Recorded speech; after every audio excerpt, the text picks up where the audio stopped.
warahmatullahi wabarakatuh. Kembali lagi ke channel kami.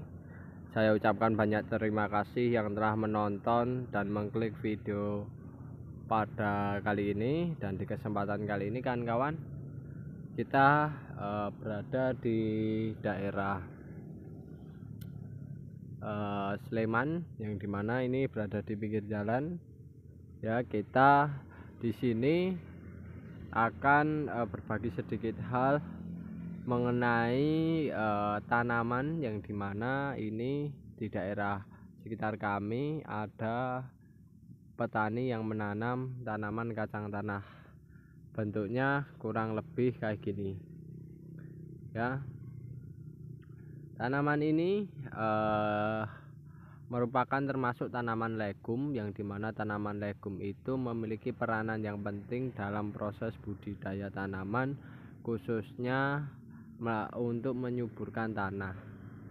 Nah, oleh sebab itu di beberapa daerah ada petani yang membudidayakan dengan merotasi tanam ya dengan tanaman legum ini, karena tanaman legum ini sifatnya adalah memperbaiki tanah. Oleh sebab itu untuk para kawan-kawan yang ingin membudidayakan tanaman, jika dilakukan rotasi, kawan-kawan bisa melakukan rotasi tanam dengan melakukan proses budidaya tanaman legum, karena tanaman legum itu bisa menyuburkan tanah. Apalagi ya tanaman ini ya sifat batang, daun serta akarnya bisa digunakan sebagai pupuk secara langsung, dan ini sudah terbukti secara lama ya. Nenek moyang kami dulu ya akan membudidayakan setelah padi tidak ada air. Nah, itu biasanya ditanami dengan tanaman kacang-kacangan ya. Ada kacang tanah ataupun juga biasanya kacang tolo. Kalau di daerah kami itu kebanyakan kacang tolo ya. Jadi setelah membudidayakan padi ditanami kacang tolo.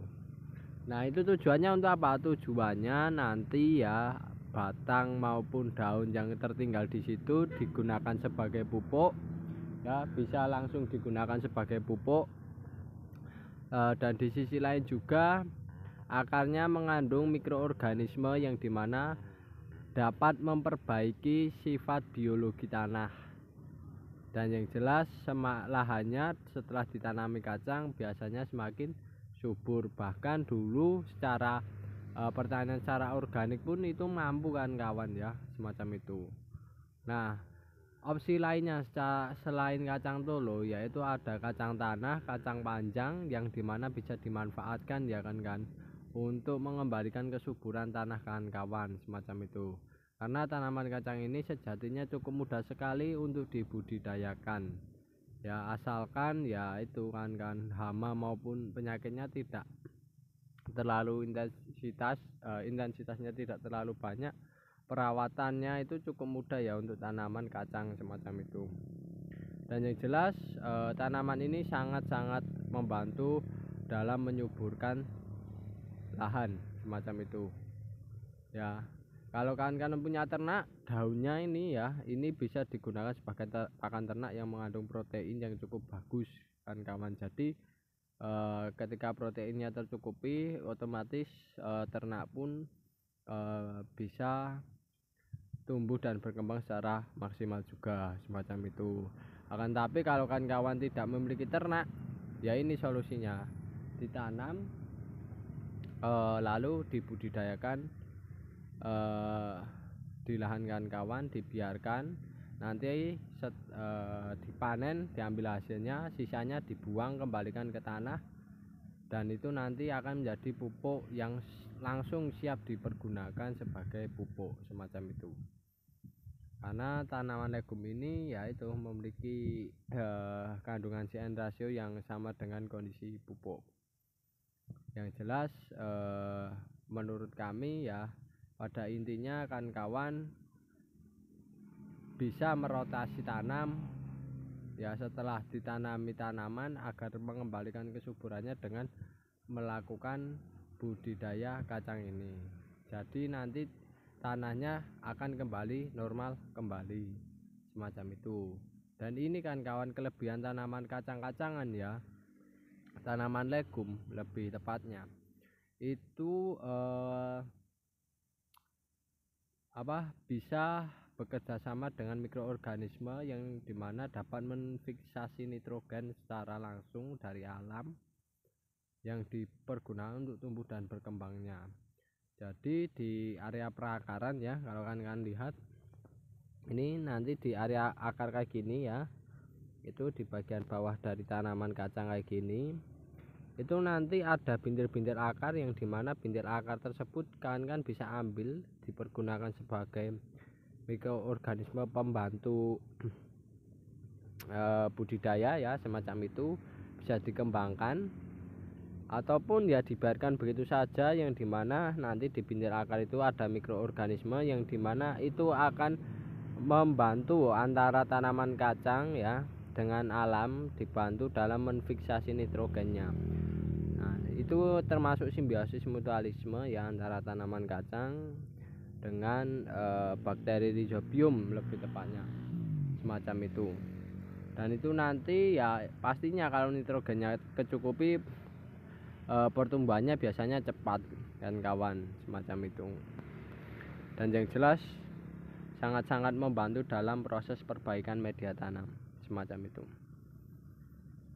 Dan oke kan kawan, itu kan kawan ya manfaat dari tanaman legum. Yang jelas tanaman legum yang ditanam di lahan kawan-kawan, alangkah baiknya tanaman legum menurut kami yang bisa dijual dengan mudah, banyak dibutuhkan orang ya, semacam itu. Bisa kacang tanah, bisa kacang panjang ya, ataupun koro itu kan ada varietasnya toh. Nah itu juga bisa dimanfaatkan kan daripada lahan kawan nanti misalnya tidak produktif hanya ditanami kacang begitu saja. Alangkah baiknya menanamnya sesuai komoditas yang sesuai ya dengan keinginan pasar ya. Kalau kawan-kawan berfokus pada budidaya sayur-sayuran ya, setelah contohnya ada samping itu tanaman cabai. Nah nanti setelah tanaman cabai itu kan pastinya kan tanah sudah kehabisan unsur hara dan perlu perbaikan. Nah itu kan bisa tanami atau budidayakan tanaman kacang panjang ya kan. Nah kacang panjang jadi tajuknya itu masih bisa dimanfaatkan ya sebagai tanaman kacang panjang, rambatan tanaman kacang panjang, dan kacang panjangnya dipanen setiap 2 hari sekali ya setelah melalui masa 40 hari. Nah, kurang lebih segitulah kan kawan. Jadi kan kawan tetap produktif, tetap menghasilkan ya, sambil menyuburkan tanah juga bisa bermanfaat untuk memperoleh penghasilan ya terus menerus. Nah tapi rotasi tanam ya dalam memperbaiki kesuburan tanah itu penting ya kan kawan, karena nanti kalau tidak dilakukan rotasi tanam, tanahnya semakin lama semakin sedikit unsur haranya dan semakin kerdil biasanya komoditas yang ditanam tersebut. Nah salah satunya yaitu dengan menggunakan tanaman legum sebagai membantu penyubur tanah. Oke kan kawan, itu dulu informasi dari saya ya mengenai bincang-bincang kali ini. Semoga kawan bisa mengambil manfaatnya, hikmahnya, dan jika ada kekurangan maupun kesalahan dalam penyampaian saya, kami mohon maaf yang sebesar-besarnya. Saya akhiri, wassalamualaikum warahmatullahi wabarakatuh.